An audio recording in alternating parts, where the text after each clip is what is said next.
যে মানসিকতা নিয়ে সেই দিন শেখ হাসিনাকে সবাই মাথার উপরে তুলে রেখেছিলেন, শেখ হাসিনাকে মাথা থেকে নামিয়ে দিয়েছেন, কিন্তু নিজেদের মাথাগুলো তো আছে। নির্বাচন নিয়ে যে ভুল বোঝাবুঝি, দিন তারিখ ক্ষণ অবসান কিভাবে কোথায়, আসলে ভুল বোঝাবুঝিটা কেন হচ্ছে?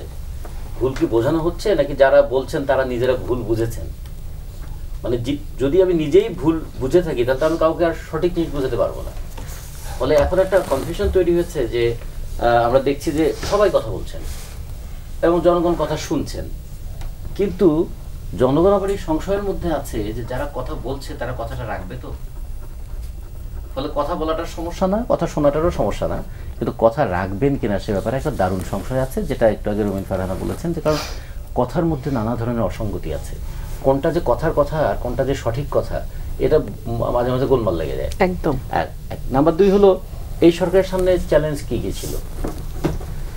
প্রথম এবং প্রধানত চ্যালেঞ্জ, যেমন ধরি শোপেনহাওয়ারের সেই কথার মতো, অন্ধকার ঘরে আটকা পড়ে আছে একজন মানুষ, সে চায় যে বাইরের আলো দেখতে, কিন্তু সে খোঁজে কি? সে তো খোঁজে দরজা। কিছুক্ষণ পরে তাকে বলে কি খুঁজছো? বলে দরজা খুঁজছি, কিন্তু আসলে চাইছে কি? আলো। আলো। তা মানুষের অনুচ্চারিত কথা দিয়ে কিন্তু সবসময় সবকিছু বোঝা যায় না। অনুচ্চারিত কথা সেটা কিন্তু উচ্চারিত কথার সঙ্গে একটা ডিফারেন্স হয়ে যায়। উচ্চারিত কথা ছিল অনেক, বৈষম্যের বিরুদ্ধে আমরা লড়াই করছি, কিন্তু অনুচ্চারিত কথা ছিল কি? যে 3টা নির্বাচনের মধ্য দিয়ে জনগণ দেখেছে যে এই সরকার একটা সুষ্ঠু অবাধ গ্রহণযোগ্য নির্বাচন দিচ্ছে না, তারা কোনো জবাবদিহির তোয়াক্কা করছে না, তারা কাউকে তোয়াক্কা করছে না। শামীম হায়দার পাটোয়ারি যেমন বলেছেন যে রাজনীতিতে একটা ম্যাগনানিমিটি লাগে, আর তিনি একটা মেগালোম্যানিয়া তৈরি করেছিলেন।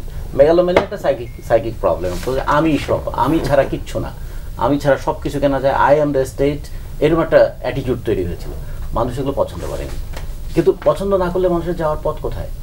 সংবিধানটাকে সংশোধন করে এমন একটা জায়গায় নিয়ে যাওয়া হয়েছে যে সংবিধানের মধ্য দিয়ে আর কোনো সে পথ খুঁজে পাচ্ছে না।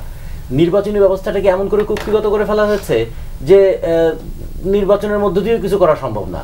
তাহলে কি উপায়? তো নাই। মানুষের উপায়হীন মানুষের একটাই পথ ছিল অভ্যুত্থান।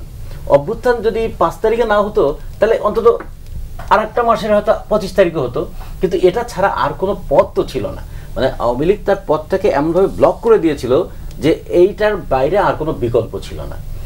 এবং মানুষ অনেক সময় আশঙ্কাও করছিল যে এটা কি একটা রক্তাক্ত পরিবর্তনের দিকে যাবে। সেই জায়গায় তো মানুষ মনে করেছে না, রক্ত ঝরেছে আন্দোলনকারীদের, কিন্তু ক্ষমতাসীনদের রক্তটা অতটা ঝরেনি।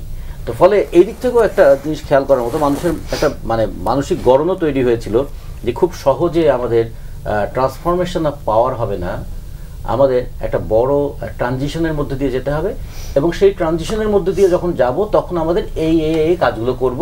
সেক্ষেত্রে সংস্কারের আকুতিটা কিন্তু জনগণের মধ্যে ছিল। যে আজকে আমরা দায়ী করছি শেখ হাসিনাকে, শেখ হাসিনার সঙ্গে প্রশাসন ছিল, পুলিশ ছিল, তার সঙ্গে তার বুদ্ধিভিত্তিক সহায়তাকারী মানুষ ছিল, সবাই মিলে তো একজনকে একটা জায়গা তৈরি করে ফেলছিলাম। আজকে তিনি নাই, কিন্তু অন্যরা তো আছেন।